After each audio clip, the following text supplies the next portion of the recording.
안녕하십니까? 3차 시 시작하도록 하겠습니다. 이번 시간은 전 시간에 이어서 어, 전 시간에 이어서 7가지 자원봉사 조정자의 기능 7가지 중에서 7번째 조사 연구 부분부터 시작하도록 하겠습니다. 사실 자원봉사 활동을 더욱 원활하고 효과적으로 추진하기 위해서는 조사와 연구 활동이 필요합니다. 특히 조정자가 관심을 가져야 할 조사 내용으로는 현재 실시하고 있는 활동이 클라이언트의 욕구를 충족하는 적절한 것인지, 또는 자원봉사자와 클라이언트 쌍방이 정신적 또는 물질적으로 부담스러운 점은 없는지, 또는 그런 활동이 발전해 갈 가능성이 있는지 등의 활동 상황에 대한 그런 조사가 있습니다. 이처럼 자원봉사 활동의 연구 영역에는 새로운 자원봉사 활동 분야를 개척할 수도 있고, 또 자원봉사 활동을 평가하거나 보상하는 방법에 대해서도 연구 조사할 수 있고, 또 자원봉사 보험 제도를 얼마만큼 시행하고 있는지 조사 연구할 수도 있고, 자원봉사 기금을 마련해서 어떤 식으로 이렇게 활용하고 있는지에 대한 기금 제도에 대한 연구나 조사를 할 수도 있겠고요. 그리고 특히 의무로 시행하고 있는 학생 자원봉사 활동의 활성화와 그 방법에 대한 것들을 연구할 수도 있겠고요. 또는 클라이언트가 참여하는 자원봉사 활동의 활성화 방안 등이 있을 수 있겠습니다. 이 외에도 다양한 조사 연구 방법 연구를 통해서 자원봉사에 대한 효과적인 추진이 될 수 있도록 하는 것은 앞으로 해나가야 될 그런 방법이라고 생각합니다. 지금까지 살펴본 7가지 기능만으로는 자원봉사 활동이 내향적일 수밖에 없습니다. 따라서 설명의 책임과 정보의 투명성과 어떤 재원 만드는 것과 활동 단체에 대한 운영관리 지원 등의 관심도 가져야 자원봉사 기능이 더욱더 활성화될 거라고 생각합니다. 여러분 교과서 184페이지에 표 6-1번은 여러분이 참고로 보시면 될 것 같습니다. 사회복지시설 자원봉사 조정자의 기능과 역할인데요. 여러분이 앞으로 복지관에서 근무를 하시든 또 다른 기관에서 근무를 하시든 센터에서 근무를 하시든 여러분이 조정자의 역할을 하신다면 기능과 역할들을 한번 여러분들이 보시면 도움이 될 것 같아서 참고로 보시라고 말씀을 드리고 넘어가겠습니다. 자, 그렇다면 그 다음 자원봉사 조정자의 유형이 있는데요. 유형들을 살펴보도록 하겠습니다. 자원봉사 조정자는 소속되어 있는 단체의 특성이나 대상 영역이나 활동 대상이나 활동 내용에 따라 유형화될 수가 있는데요. 이 세 가지로 유형화를 할 수 있습니다. 소속 단체에 따른 유형, 대상 영역에 따른 유형, 자원봉사 활동 내용에 따른 유형으로 볼 수가 있는데, 이 부분들을 살펴보도록 하겠습니다. 첫 번째, 소속 단체에 따른 자원봉사 조정자의 유형에는요. 첫 번째, 자원봉사자를 공급하는 그런 단체를 볼 수가 있습니다. 그런 유형이 있습니다. 자원봉사자를 공급하는 단체 유형을 알 수가 있는데요. 이것은 뭐냐면 기업이나 학교, 주민자치조직, 노인클럽, 각종 봉사단체 등의 구성원이 자원봉사에 참여하고 있는 단체를 말합니다. 제가 이제 오랫동안 삼성에 가서 강의를 했었는데요. 그 삼성에 있는 우리 학생들은 그 삼성 자체나 기업의 사회봉사 센터가 있어서 의무적으로 직원들이 이렇게 단체로 부서별로 이렇게 자원봉사를 나가더라고요. 그래서 이런 기업이나 또 어떤 학교나 이런 데서는 자원봉사자를 이렇게 공급하게 되겠죠. 이 유형이 자원봉사자를 공급하는 단체다라고 할 수가 있겠습니다. 이런 참가자는 구성원이 중심이 되어서 회사다 그럼 회사의 구성원이 중심이 되어서 한정적으로 활동을 하고 또 활동 내용은 각자의 관심에 따라서 자유롭게 선택해서 이렇게 자원봉사를 하게 되는 것을 볼 수 있었습니다. 자, 두 번째는 자원봉사 활동 조정 단체입니다. 자원봉사센터와 같이 자원봉사 활동에 참가하고 싶은 사람과 사회적 욕구를 연결시키고 자원봉사를 지원하는 단체를 말합니다. 이러한 단체에서는 참가자도 활동 내용도 비한정적으로 다양한 것이 특징이라고 할 수 있습니다. 또 자원봉사자를 활용하는 단체가 있습니다. 예를 들면 사회복지시설이나 NGO, 또 시민단체 등 공익 증진에 기여하는 비영리 단체로서 자원봉사자를 받아들여서 활용하거나 육성하거나 지원하는 이런 단체들은 자원봉사자를 활용하는 단체라고 볼 수가 있습니다.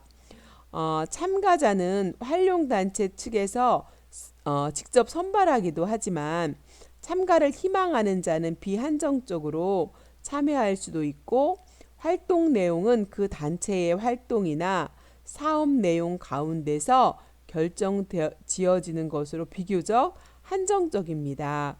저도 사회복지기관에 처음에 들어가게 된 것이 이렇게 자원봉사를 통해서 했습니다. 그래서 그 NGO 단체였었는데요. 저는요. NGO 단체에 관심이 있어서 자원봉사로 들어갔다가 그곳에서 눈에 띄어서 또 저도 적성에 맞아서 그쪽에서 다시 직원으로 근무를 하게 되어서 저도 그렇게 시작을 했었거든요. 그래서 이렇게 자원봉사로 들어갔다가 이렇게 그 기관에 사업을 담당하게 되고 관심을 갖게 되는 이런 예도 종종 있다라고 하는 거 말씀을 드리겠습니다. 자, 그리고 자원봉사 조정자의 유형에는 자, 두 번째 대상 영역에 따른 유형이 있습니다. 다시 말하면 자원봉사 조정의 대상 영역에 따라서 지역사회를 중심으로 하는 지역형과 넓은 지역을 대상으로 하는 광역형으로 구분할 수 있는데요. 살펴보도록 하겠습니다. 그래서 먼저 지역형 단체를 살펴보도록 하겠습니다. 대상 영역에 따라서 지역형 단체는요. 지역 주민들이 자원봉사자가 되어서 지역사회의 복지 욕구에 대응할 수 있도록 지원하는 것을 말합니다. 자기가 살고 있는 지역에서 욕구에 따라서 대응하는 거죠. 예를 들면 소지역의 자원봉사센터, 초등학교, 중학교, 지역의 기업, 지역의 시설, 단체 이런 곳에서 근무하는 자원봉사 조정자가 이에 속한다라고 할 수 있습니다. 이것을 지역형 단체라고 할 수 있습니다. 또 두 번째는 광역형 단체라고 볼 수 있습니다. 광범위한 영역에서 자원봉사자들이 사회적 욕구에 대응하는 것을 지원하는 것을 말합니다. 예를 들면 광역자원봉사센터, 고등학교, 대학교, 대기업, 광역시설, 단체 등에서 근무하는 자원봉사 조정자가 이에 속한다고 할 수 있겠죠. 우리 천안시는 지역형 단체라고 볼 수가 있겠습니다. 자, 그 다음에 자원봉사 활동 내용을 대상 분야에 따라서 이렇게 분류할 수가 있는데요. 첫 번째는 노인, 장애인, 아동, 외국인 등으로 분류할 수가 있겠습니다.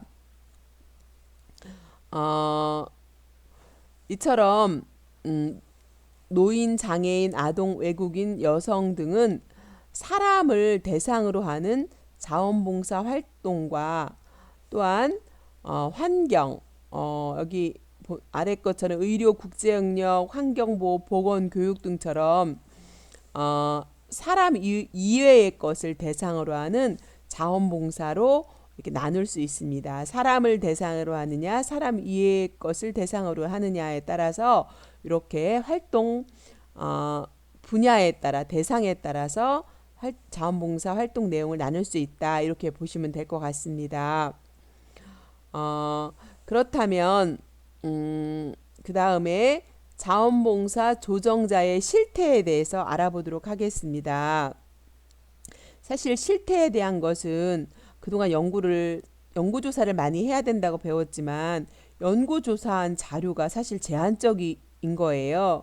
그래서 전반적인 조정자의 실태를 파악하는 데는 어려움이 있었습니다.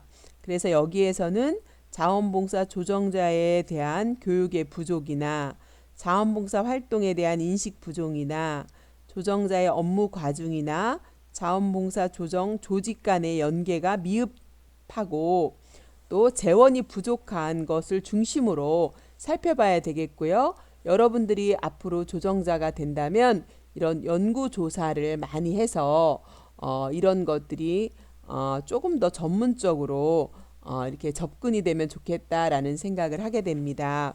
자, 그러면 조정자의 실태 중에서 첫 번째는 뭐예요? 자원봉사 조정자에 대한 교육이 부족하다라고 하는 것을 알 수가 있습니다.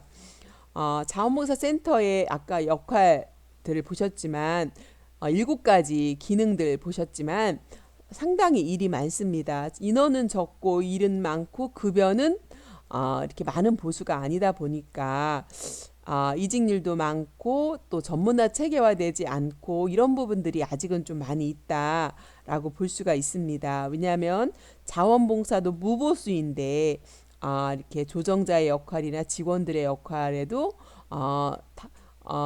봉사 정신이라고 하는 것들이 많이 들어가 있는 부분에서 아직은 좀 더 발전해야 될 부분이 있는 것 같습니다. 그래서 자원봉사 조정자에 대한 교육도 부족한데요. 자원봉사자가 활동을 중단하는 가장 큰 이유는 봉사활동의 한계를 느껴서가 20.5%로 가장 높게 나타났습니다.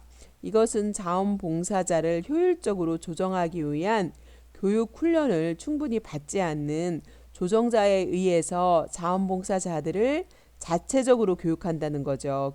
교육을 전문적으로 해야 되는데, 그리고 교육 내용도 오리엔테이션 수준의 기초교육 위주로 함으로 인해서 자원봉사자들이 활동의 한계를 느껴서 활동을 하다가 결국은 중단하게 된다라고 하는 것을 알 수가 있습니다. 그래서 앞으로는 자원봉사 조정대에 대한 교육을 전문적으로 시키는 것이 필요하겠다라고 하는 거죠.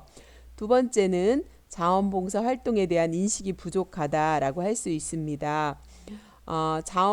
자원봉사 활동에 긍정적인 영향을 미치는 변수들로는 근무 기간이나 연령이나 자원봉사 조정자가 경험한 자원봉사 활동 등으로 나타났는데, 이것은 자원봉사 조정자에게 있어서는 자원봉사 관련 이론만 알고 있는 것이 아니라 자원봉사 활동에 대한 경험이 중요함을 나타내고 있습니다.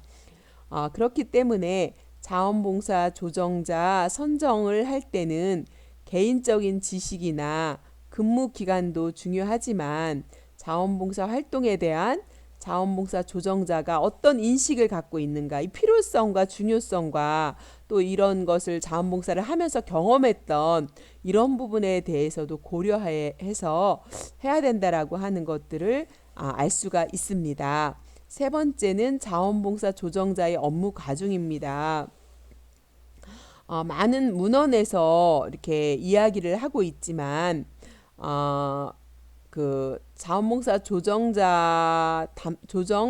담당자로 프로그램별 담당 직원이 이렇게 조정자 역할도 병행해서 담당하는 경우가 반재정님의 연구에 의하면 49.7%가 거의 50% 정도가 업무를 중복해서 겸해서 담당한다라고 하고 있습니다. 전담 직원이 하는 경우는 43.6%가 자원봉사 조정자가 전담해서 하는 경우가 있다, 이렇게 나타났습니다. 그 외에도 채성문의 연구에서도 전체 96.6%가 자원봉사 조정을 전담하지 않고 있다. 96.6%가요. 그러니까 다른 업무와 병행하여서 조정하고 있다고 응답한 것을 볼 수 있습니다. 왜 그럴까요? 일이 많기 때문입니다. 또 견무 때문에 상대적으로 진행 사항이 이렇게 가시적이지 못하고 문서화되지 않고 또 연구조사도 잘 못하고 있고 자원봉사 조정 업무가 잘 이루어지지 못하는 경우가 많은 것을 알 수 있습니다. 이렇게 잘 이루어지지 않고 있다라는 것은 앞으로 이런 부분이 또 활성화가 돼야 된다라고 하는 거고, 이런 부분에 전문가들의 목소리를 통해서 재원과 인력을 더 보충하게 되면 자원봉사가 활성화되어서 정말 이번에 우리가 절감했지 않습니까? 코로나19 사태로 인해서 공적 자원만 필요한 것이 아니라 민간 자원, 즉 자원봉사자의 역할과 또 이런 자원봉사자들이 역할을 하기 위해서는 이 조정자의 그런 역할들이 얼마나 중요한가라고 하는 것들을 우리가 알게 되었고, 이런 부분들을 잘 대처함으로 인해서 세계적으로 정말 모범 사례가 된 그런 자랑스러운 사례들을 우리가 많이 경험하게 된 것 알지 않습니까? 자, 이처럼 자원봉사 조정자의 역할이 중요하다라고 하는 것이고요. 그 다음에 네 번째는 자원봉사 조정 조직 간의 연계가 미흡하다라고 할 수가 있습니다. 김창세 님의 연구에서는 자원봉사 센터와 종합사회복지관 같은 자원봉사 관련 기관들의 업무나 봉사활동에 관계되는 연계활동 유무에서 연계활동이 없다가 58.9%로 나타났습니다. 서로 연계를 해야 되는데 없는 경우가 반 이상이 되는 거죠. 연계활동을 하고 있다가 41.1%로 나타났습니다. 이것은 자원봉사 조정자들의 업무가 중복돼 있고 예산 낭비를 초래할 수 있으므로 연계를 통한 자원봉사 조정자들의 전문성을 앞으로 강화해야 될 필요성이 있다라고 하는 것을 이야기하고 있습니다. 자, 이제 마지막으로 자원봉사 조정의 재원 부족하다라고 하는 것을 알 수가 있습니다. 사실은 활성화되고 체계화되고 전문화되기 위해서는 예산이 확보돼야 되죠. 예산이 없으면 한계가 있는 거죠. 그래서 적절한 예산이 확보되지 않는 현실에서는 자원봉사 조정의 효과성을 높이기는 참 어려운 겁니다. 또한 기관 자체 내에서 예산을 수립할 때 자원봉사 관련 예산을 늘려야 하는데 제한된 예산으로 사업을 운영하는 사회복지기관 입장에서는 이런 자원봉사 예산을 늘린다는 것이 쉽지 않은 결정으로 지적되고 있습니다. 자원봉사 센터에 대한 정현진님의 연구에서는 1년 예산의 충분성에 대해 대부분의 자원봉사 센터에서 예산 부족이 가장 큰 문제다라고 이렇게 지적하고 있습니다. 그 중에서도 인건비와 사업비의 부족을 가장 많이 지적하고 있습니다. 인건비가 부족하다는 건 뭐예요? 이렇게 인력을 더 많이 배치할 수 없는 거고 이직률이 많을 수밖에 없는 거고 사업비가 부족하면 사업이 활성화될 수 없는 거죠. 그렇다면 어떻게 될까요? 한 사람이 많은 업무를 맡게 되고 자원봉사를 조정자의 역할을 제대로 할 수 없게 되는 이런 부분에서 앞으로 이런 부분들이 많이 개선되고 전문화돼야 되는 것이 앞으로 우리들이 해야 될 일이 아닌가라고 하는 그런 생각들을 해보게 됩니다. 자, 3차 시에서는 여기까지 다루도록 하겠습니다. 수고 많으셨습니다. 감사합니다, 여러분.